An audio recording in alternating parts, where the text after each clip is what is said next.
பிரதேசவாதம் வேண்டாம் என்று சொன்னால் யாரோ ஒருவர் தானே எல்லா அரசியல்வாதிகளும் பிரதேசவாதத்தை கதைக்கு நம்ம இல்லையே.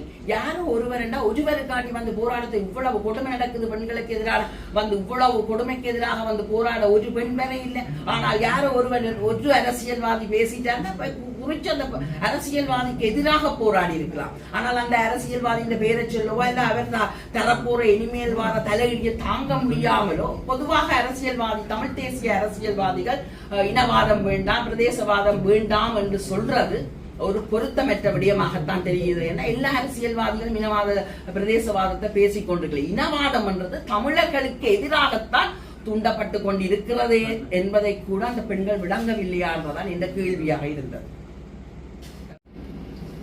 அனைவருக்கும் வணக்கம். ஈழத்தமிழர் மகளிர் சிறுவர் உரிமைகள் பாதுகாப்பு மேம்பாட்டிற்கான அமைப்பின் பணிப்பாளராக திருமதி வாசி சுதாகரனாகிய நான் இந்த ஊடக செய்தி வழங்க உள்ளேன். கடந்த சில வாரங்களாக மிக மோசமான பெண்களுக்கும் சிறுவர்களுக்கும் எதிரான வன்முறைகள் தொடர்ச்சியாக நடைபெற்று வருகிறது. இதில் வேடிக்கை என்னவென்றால் கிழக்கு மாகாணத்திலே தொடர்ச்சியாக இந்த நடைபெறும் பெண்களுக்கும் சிறுவர்களுக்கும் எதிரான வன்முறை தொடர்ச்சியாக நடைபெற்றுக் கொண்டிருக்கிறது. கடந்த வாரம் ஒரு பெண் வன்முறை செய்யப்பட்டு அவருடைய குழந்தை வயல்வெளியிலே வீசப்பட்டு கிணற்றுக்குள் போடப்பட்டிருக்கிறார். அதே இடத்தில் முன்னமே இறந்த உடலத்தோடு ஒரு பெண் இருந்திருக்கிறார். அவருடைய கழுத்து வெட்டி இருப்பதாக கூட கூறியிருக்கிறார்கள். மிக மோசமான நிலையிலே அந்த வன்முறை பெண்களுக்கு எதிரான சிறுவர்களுக்கு எதிரான வன்முறை நடைபெற்றிருக்கிறது. இதன் வழக்குகள் சாட்சியங்கள் தொடர்ச்சியாக போய்க் கொண்டிருக்கிறது. இந்த சம்பவம் நடந்து கொண்டிருக்கும் அதே வேளையில் யாழ்ப்பாணத்திலே ஒரு விரிவுரையாளர் மிக மோசமான முறையிலே கொலை செய்யப்பட்டிருக்கிறார். இந்த கொலைக்கான ஆதாரங்கள் அல்ல கொலைக்கான சாட்சியங்கள் வெளிப்படுத்தப்படும் நிலை வந்து எமது வடகிழக்கு தேசம் அங்குமே குவிக்கப்பட்டிருக்கிற திட்டமிடப்பட்ட ஒரு போதை என்ற நச்சு விஷத்தினால் இன்றைக்கு நாங்கள் எங்களோட தமிழர் தேசத்திலே மிக மோசமான பெண்களுக்கும் சிறுவர்களுக்கும் எதிரான வன்முறை தொடர்ச்சியாக நடைபெற்றுக் கொண்டிருக்கிறது.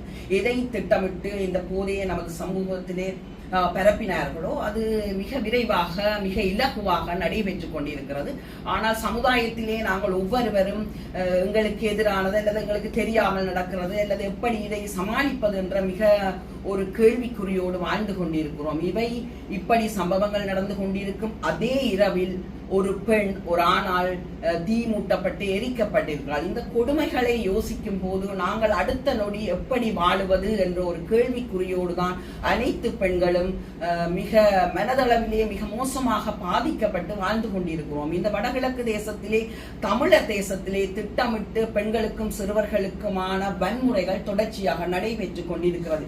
இங்கே கேள்வி என்னவென்றால் எங்களுக்கு அங்குலத்துக்கு அங்குலம் அல்லது பிரதேசத்துக்கு பிரதேசம் கிராமத்துக்கு கிராமம் போலீஸ் பாதுகாப்பும் ராணுவ பாதுகாப்பு அரண்களும் மிக மோசமாக குவிக்கப்பட்டிருக்கிறது. தமிழர் தேசத்திலே இவ்வகையான பாதுகாப்பு அச்சுறுத்தல்கள் எங்களுக்கு தொடர்ச்சியாக இருந்து கொண்டிருக்கிறது. ஆனால் தமிழ் தேசத்து பெண்களுக்கும் சிறுவர்களுக்குமான பாதுகாப்பு மட்டும் இச்சை வரை இல்லை என்பது ஒரு மிக மோசமான நிலையிலே நாங்கள் இருக்கிறோம் என்பதும் கிட்டத்தட்ட 74 வருடங்களுக்கு மேலாக பெண்களும் சிறுவர்களும் தமிழ் தேசத்திலே கட்டவிழ்த்து விடப்பட்ட இந்த இன அழிப்பிலே நாங்கள் தொடர்ச்சியாக பாதிக்கப்பட்டு கொண்டிருக்கிறோம். வடகிழக்கு தேசத்திலே தமிழர் தேசமான எங்கள தேசத்திலே இந்த பெண்களுக்கும் சிறுவர்களுக்குமான வன்முறைக்கு எதிரான ஒரு குரலை கொடுப்பதற்கான ஒரு அமைப்பு இவ்வளவு காலமும் இருக்கவில்லை என்றது இந்த பெண்களுக்கான ஒரு மிக மோசமான நிலைமையாகத்தான் நான் கருதுகிறேன். ஆனால் நாங்கள் தொடர்ச்சியாக பெண்களுக்கும் சிறுவர்களுக்குமான ஒரு அமைப்பாக உருவாக்கப்பட்டதன் பின்னராவது நாங்கள் இந்த பெண்களுக்கான ஒரு பாதுகாப்பை அவர்களுக்கான உரிமை குரலை நாங்கள் கொடுக்க வேண்டும். அவர்களுக்கு எதிர்கால வாழ்க்கைக்கான ஒரு தொடர்ச்சியான ஒரு ஆதாரமாக நாங்கள் முன்னெடுப்புகளை தொடர்ச்சியாக செய்ய வேண்டும் என்ற ஒரு ஆதங்கத்திலே தான் நான் இந்த செய்தியை வழங்க வந்திருக்கிறேன். இந்த பெண்களுக்கு எதிரான வன்முறைகளுக்கு எதிரான மிக வன்மையான கண்டனத்தை நான் இந்த ஊடகத்தின் ஊடாக பதிவு செய்து கொள்வதோடு தொடர்ச்சியாக எங்களுக்கு நடக்கும் வன்முறைகளை திட்டமிட்டு நடைபெறுகிறதா அல்லது அவர்கள் தூண்டப்பட்டு இதை செய்கிறார்களா என்ற கேள்வி அனைத்து தமிழர் தேசத்தில் உள்ள உள்ளங்களிலும் தோன்றி இருக்கிற மிக ஒரு பரிதாபமான நிலை என்றுதான் சொல்ல வேண்டும். இது இப்படி இருக்கும் பொழுது உண்மையாக 2 பதிவுகளை நான் இங்கு கூற வேண்டி இருக்கிறது. பெண்களுக்கு எதிரான வன்முறை நாங்கள் பார்க்க போனால் 74ஆம் ஆண்டிலே இருந்து நான் அறிய 74ஆம் ஆண்டு தமிழராட்சி மாநாட்டில் கொல்லப்பட்டது தொடக்கம் 83ஆம் ஆண்டு இனக்கலவரம், அதன் பின்னர் 2009ஆம் ஆண்டுக்கான முழுமையான முள்ளிவாய்க்கால் யுத்தத்திலே அனைத்து அந்த இடத்திலே இருந்த அனைத்து பெண்களுமே மிக மோசமாக பாதிக்கப்பட்டுத்தான் இன்றைக்கு உயிர் வாழ்பவர்கள் கூட தங்களுக்கு எதிர்கால வாழ்க்கையே இல்லாமல் நொந்து மிக மோசமாக வாழ்ந்து கொண்டிருக்கிறார்கள் என்பது எங்கட கண்ணோடு பார்க்கக்கூடியதாக இருக்கிறது. காணாமல் ஆக்கப்பட்டவர்களுக்கான நீதி இல்லாமல் அவர்கள் இன்றைக்கு வர தெருவிலே தான் இருக்கிறார்கள், வாழ்ந்து கொண்டிருக்கிறார்கள். எத்தனையோ பெண்கள் இறந்து போய்விட்டார்கள், தங்களோட பிள்ளைகளை பார்க்காமலே இறந்து போய்விட்டார்கள். கையிலே கொண்டு போய் கொடுத்து விட்ட அந்த தாயின் மனநிலை எப்படி வர்ணித்தால் கூட அந்த வேதனையை யாருக்கும் சொல்ல முடியாது. அப்படியான ஒரு நிலையிலே அரசியல் கைதிகளாக அந்த கைதிகளாகவே செத்து போனவர்கள் தமிழர் மத்தியில் இருக்கிறார்கள். இவ்வளவு வேதனைகள் எங்களுக்கு தொடர்ச்சியாக நடந்து கொண்டிருக்கிறது. முள்ளிவாய்க்கால் யுத்தத்திலே இன அழிப்பிலே பெண்கள் எத்தனை பேர் கற்பழிக்கப்பட்டு மிக மோசமாக சூறையாடப்பட்டிருக்கிறார்கள். இன்றும் காணாமலாக்கப்பட்டவர்களாக அவர்கள் என்ன கோலத்திலே வாழ்ந்து கொண்டிருக்கிறார்கள் என்ற செய்திகளை கேட்கும் போது நெஞ்சு நடுங்குகிறது. இப்படியான சம்பவங்களுக்கு எதிராக ஒரு கண்டனத்தை தெரிவிப்பதற்கு, எதிராக போராட்டத்தை நடத்துவதற்கு எங்கள் சமூகத்திலே ஆட்கள் பற்றாக்குறையாக இருக்கிறது, அல்லதை கொண்டு வந்து செய்வதற்கு ஒருவரும் முன்வரவில்லை என்ற நிலை இருக்கிறது. ஆனால் கடந்த 2 நாட்களுக்கு முன்னதாக நல்லூரடியிலும் மட்டக்கிளப்பிலும் தமிழ் தேசிய அரசியல்வாதிகளுக்கு எதிராக பல பெண்கள் ஒன்றிணைந்து இனவாதம் வேண்டாம், பிரதேசவாதம் வேண்டாம் என்ற கோரிக்கைகளோடு அந்த தமிழ் தேச அரசியல்வாதிகளை மிக மோசமாக ஒரு கொச்சைப்படுத்தும் நிலையிலே அவர்கள் கூறியிருந்தார்கள். இங்கு நான் தமிழ் தேசியவாதிகளுக்காக யாரோ ஒருவர் இனவாதத்தை பேசியிருக்கிறார், யாரோ ஒருவர் பிரதேசவாதத்தை பேசி இருக்கிறார் என்று சொன்னால் அவருக்கு எதிராக அந்த போராட்டத்தை நிகழ்த்தி இருக்கலாம். அதுவும் பெண்கள் என்னும் போதுதான் எங்களோட மனம் மிக பாதிப்படைந்திருக்கு. ஏனென்றால் பெண்கள் தான் தமிழர் தேசத்திலே மிக மோசமாக பாதிக்கப்பட்டு இன்றைக்கு வர வாழ வழி இல்லாமல் இருக்கிறோம். அந்த நிலையிலே இவ்வளவு பெண்கள் சேர்ந்து எங்களோட நல்லூர் அடியிலே இந்த தமிழ் தேசிய அரசியல்வாதிகளை இனவாதம் வேண்டாம் என்று கூக்குரல் போட்டு ஒரு போராட்டத்தை நிகழ்த்தி இருக்கிறார்கள் என்பது இந்த தமிழ் தேசிய அரசியல்வாதிகள் வேண்டாம் என்றால் எந்த தேசிய அரசியல்வாதிகளை கொண்டு வந்து இங்கே நிறுத்துவதற்காக இந்த போராட்டம் நடைபெறுகிறதோ என்ற ஒரு மிகப்பெரிய வினா, ஒரு ஐயம் எங்கள் பலர் ஏற்பட்டிருக்கிறது. இதை எப்படி இவர்கள் ஒன்றிணைந்தார்கள், யார் இவர்களை ஒன்றிணைத்தார்கள்? இன்றைக்கு இவ்வளவு அவலம் நடந்திருக்கு, குரல் கொடுக்க ஒரு பெண்கள் வரவில்லை. குறிப்பாக அன்று வந்திருந்த பெண்களை பார்க்கும் போது ஒரு காணாமல் ஆக்கப்பட்டதற்கான போராட்டம் நடைபெறும் போது நலிந்து நொந்து மிக மோசமான நிலையிலே வாழ பெண்கள் அதிகமாக இருப்பார்கள். இந்த இடத்திலே இந்த போராட்டத்திலே அப்படியான பெண்கள் யாரையும் ஒரு சாதாரண நிலையிலே நல்ல வாழ்க்கை வாழ்ந்து கொண்டிருக்கிற நிலையிலே அந்த பெண்கள் காணப்பட்டார்கள். அவர்கள் இந்த முகங்கள் அல்லது அவர்களுடைய நடவடிக்கைகள் தோன்றி இருக்கிறது. அதிலே உண்மையிலே மிகப்பெரிய ஐயம் தோன்றி இருக்கிறது. தமிழ் தேசிய அரசியலை நீக்கம் செய்வதற்காக இனவாதத்தை தூண்டாதே என்று போராடுகிறார்கள் என்றால் அவர்கள் யாரால் இங்கு கொண்டு வரப்பட்டிருக்கிறார்கள்? இந்த பெண்களுக்கான சிறுவர்களுக்கான அழிப்புகள் கொடுமைகள் நடக்கும் போது வராத பெண்கள் இந்த தமிழ் தேசிய அரசியல்வாதிகளுக்காக வந்திருக்கிறார்கள். இங்கே எந்த தேசியத்தை கொண்டு வரப் போகிறார்கள் அல்லது யாரால் தூண்டப்பட்டு இங்கே விடப்பட்டிருக்கிறார்கள் என்ற மிகப்பெரிய ஒரு கேள்வி வந்திருக்கிறது. இவர்கள் இனவாதத்தை தூண்டாதே என்ற அந்த வார்த்தை கோஷத்தை கொழும்பிலே கொண்டே நடத்தி இருந்தால் நாங்கள் மிக ஆசுவாசப்பட்டிருப்போம். ஏனென்றால் உண்மையிலே இனவாதத்தை தூண்டித்தான் இன்றைக்கு எங்களுக்கு இவ்வளவு அழிவுகளும் வந்திருக்கிறது பேரினவாதிகளா. இதை சுட்டிக்காட்டாமல் எங்கிற இடத்திலே தமிழர் தேசத்திலே பெண்கள் இப்படியான ஒரு போராட்டத்தை நடத்தி இருக்கிறார்கள் என்பது உண்மையிலே தமிழ் தேசியவாதியாக நான் ஒரு தமிழ் பெண்ணாக மிக கலங்குகிறேன். இப்படியான போராட்டங்கள் தொடர்ச்சியாக நடைபெறும் என்றால் தமிழ் தேசியத்துக்கும் தமிழ் தேசத்துக்கும் மிக ஒரு பின்னடைவும் எங்களுக்கான ஒரு சுதந்திரமோ அல்லது எங்களுக்கான விடுதலையே இல்லாமல் போய்விடும் என்ற ஒரு குற்ற உணர்வில தான் நான் இந்த இடத்துல வந்திருக்கிறேன். ஏனென்று சொன்னால் தமிழ் பெண்கள் மிக வலிமையானவர்கள். இவ்வளவு துன்பங்களை தாண்டிய முள்ளிவாய்க்கால் யுத்தத்திலே அத்தனை ஷெல்கள், அத்தனை குண்டுகள், அத்தனை எரிநெருப்புகள் அவ்வளவையும் தாண்டி தப்பி நாங்கள் இந்த இடத்துல வந்திருக்கிறோம் என்றால் எங்களோட வலிமை சின்னதில்லை. அந்த வலிமைகளை போய் ஒரு விழிப்புணர்வு இல்லாம எங்கட தேசியத்துக்கு எதிராக தயவு செய்து நீங்கள் யாருமே இப்படியான போராட்டங்களை இனிமேலும் முன்னெடுக்க கூடாது. இந்த போராட்டத்தை போராடி கொண்டிருக்கிற இந்த பெண்கள் தயவு செய்து உங்களை நீங்களே சுய பரிசீலனை செய்து கொள்ளுங்கள். இந்த உங்களோட போராட்டங்கள் தமிழ் பெண்களுக்கு ஆதரவாக, தமிழ் பெண்களோட துன்பங்களை குறைக்கக்கூடியதற்காக ஒரு வழியாக உங்களோட போராட்டங்கள் இனிமேல் நடக்குமாக இருந்தால் அப்படித்தான் நடைபெற வேண்டும் என்பதை மீண்டும் நான் உங்கள் முன்னிலையில் பதிவு செய்து கொண்டு, இப்படியாக தமிழ் தேசியத்துக்கும் தேசத்துக்கும் எதிராக தயவு செய்து தமிழ் தேச பெண்களே இட வேண்டாம். எங்கள் தேசியத்திற்காக, எங்களோட விடுதலைக்காக, பெண் வன்முறைக்காக அந்த போராட்டத்தை நிகழ்த்துங்கள். நாங்களும் உங்களோடு சேர்ந்து கரம் கொடுப்போம் என்பதை பதிவு செய்து கொண்டு விடைபெறுகிறேன். நன்றி. சீரழிவுகள் ஏற்படுதுன்னு சொல்றீங்க. பலர் தரப்பட்டவர்கள் பல்வேறு வகையாக குரல் கொடுத்து வருகின்றார்கள். அதில் பெண்கள் அமைப்பு என்ற ரீதியில் நீங்களும் இன்றைய குரல் கொடுத்து முதன்மையாக வந்திருக்கிறீங்க. ஏன் அதற்கான ஒரு சரியான பொறிமுறை இல்லாமல், அதாவது போதைப்பொருள் அதிகரிப்பதற்கு பிரதான காரணம் போதைப்பொருளை பாவிப்பவர்கள் அல்லது போதைப்பொருளை விற்பனை செய்பவர்களுக்கு ஆயராகி அவர்களை பிணையில் எடுத்துவிடும் சட்டத்தரணிகளுக்கு எதிராகவோ அல்லது சட்டத்தரணிகள் சார்பான ஒரு கோரிக்கையை வைக்காமல் ஏன் மக்கள் மத்தியில் அந்த விஷயத்தை கொண்டு வர வலிக்கிறீர்கள்? சட்டத்தரணிகள் தான் உதாரணத்துக்கு சட்டத்தரணிகள் போதைப்பொருளை விற்பனையாக இருந்தாலும் ஆயராகி அவரை பிணையில் எடுக்கணும், இல்லை இதை ஒன்று செய்து விடுங்க. அதை காப்பாற்றுறதுக்கான, அதாவது உந்துதலான ஒரு சக்தியாக சட்டத்தரணிகள் இருக்கிறார். அவ்வாறான எனக்கு ஒரு விழிப்புணர்வை ஏற்படுத்தாமல் மக்கள்கிட்ட கொண்டு வர்றது இல்லை. நான் உங்களுக்கு ஒன்றை கூற விரும்புகிறேன். நான் இன்று நேற்று இந்த போதைக்கு எதிராக செயற்பட்ட ஆள் இல்லை.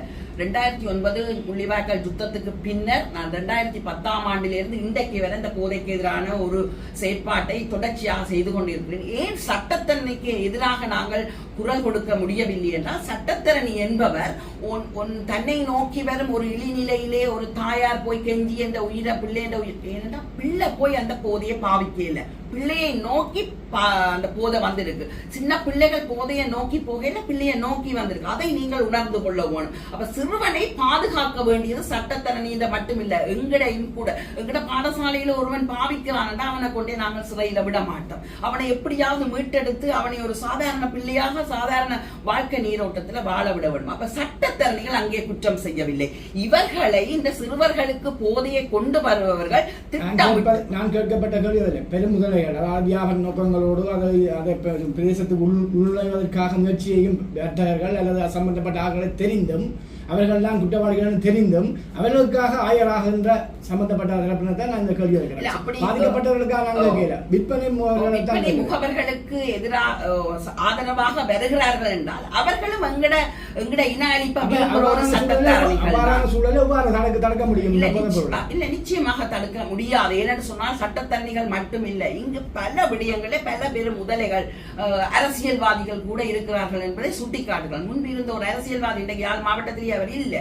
அந்த அரசியல்வாதிகள் எல்லாம் தொடர்ச்சியாக இந்த போதையை கடத்தி கொண்டிருக்கிறார்கள் என்பதை நாங்கள் அறிந்திருக்கிறோம். இன்றைக்கு கேட்டாலும் யார் கடத்துகிறார்கள், யார் விற்கிறார்கள் என்று சொன்னால் காட்டுவதற்கு ஏராளமான ஆட்கள் இருக்கிறோம். ஆனால் உயிர் போய்விடும் என்ற ஒரு பயத்தில், தங்களுக்கு ஏதாவது ஒரு ஆபத்து நிகழ்ந்து விடும் என்ற பயத்திலேதான் எல்லோரும் தள்ளி தள்ளி அந்த விடயத்தை மற்றவர்கள் மேல் போட்டுக் கொண்டு இருக்கிறார்கள். உதாரணமாக ஒரு பாடசாலை மாணவன் இந்து கல்லூரியிலிருந்து வெளியேறி இருக்கிறான் போதை பாவிக்கிறது. அந்த தாய் இன்றைக்கு கிட்டத்தட்ட 5 மாதமாக அழுது கொண்டிருக்கிறார். அந்த தாயின் பிரச்சனையை நான் கதைக்க போன இடத்திலே அந்த கதைக்க வேண்டிய உரியவர் அதை தள்ளி எனக்கே சொல்கிறார், என்னன்னா நீங்கள் அது பாடசாலை அதிபரோட போய் கதையுங்க. ஒவ்வொரு தரம் எங்கட பிள்ளை என்ற பிள்ளை என்று பார்க்காம ஆர்டிஓ பிள்ளை அழிஞ்சு கொண்டிருக்கண்டு இன்றைக்கு வேற தூரத்துல நின்று பார்க்கணும். அப்ப இந்த போதை என்றது நிச்சயமாக தெரியும். இந்த இந்தியா இதுல வந்திருக்கு அந்த பெண்ணும் போதை பாவித்திருக்கிறார் என்ற இந்த விரிவுரையாளர் உண்மையாக நிச்சயமா எனக்கு அன்றைக்கே தெரியும். ஏனென்றா ஒரு சாதாரண மனிதனால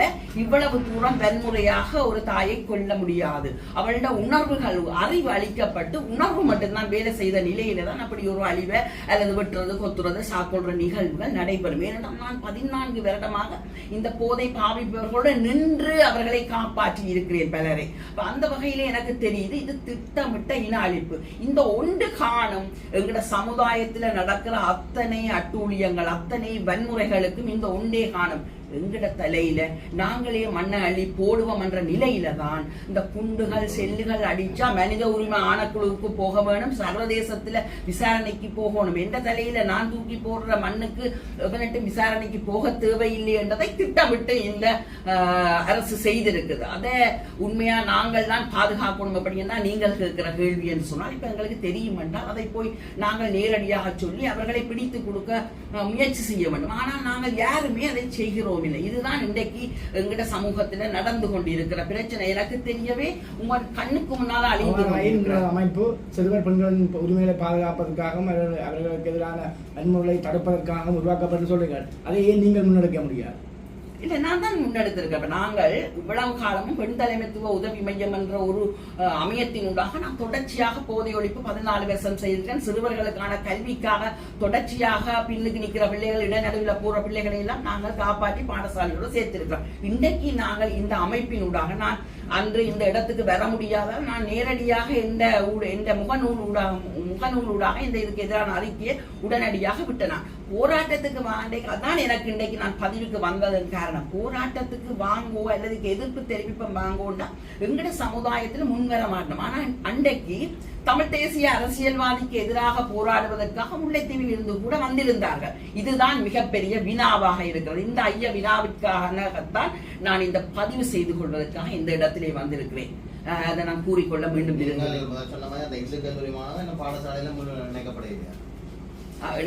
தற்போதைய நிலை எனக்கு தெரியாது. ஆனால் அவர்களை அந்த இந்து கல்லூரி பிளவிட்டது என்று நான் சொல்ல வரையில்லை. அங்க தாய் என்ன செய்யறன்னு தெரியாமல் ஒரு தவறான நடவடிக்கை அவ செய்துட்டா. இல்லை இவர் சொன்ன மாதிரி ஏன் எல்லாரும் போறீங்கள் இல்லைன்னு சொன்னா அந்த தாய்க்கு என்ன நடவடிக்கை எடுக்கிறது தெரியல. உண்மையில உங்களுக்கு எல்லாருக்கும் தெரியணும், இலங்கையில 5 மாவட்டங்களில போதைக்கு எதிரான பாதுகாப்புக்கான காப்பகங்கள் இருக்கு. ஆனா வடகிழக்கு தேசத்துல அது இல்லை. அப்ப அந்த தாய் என்ன செய்வ?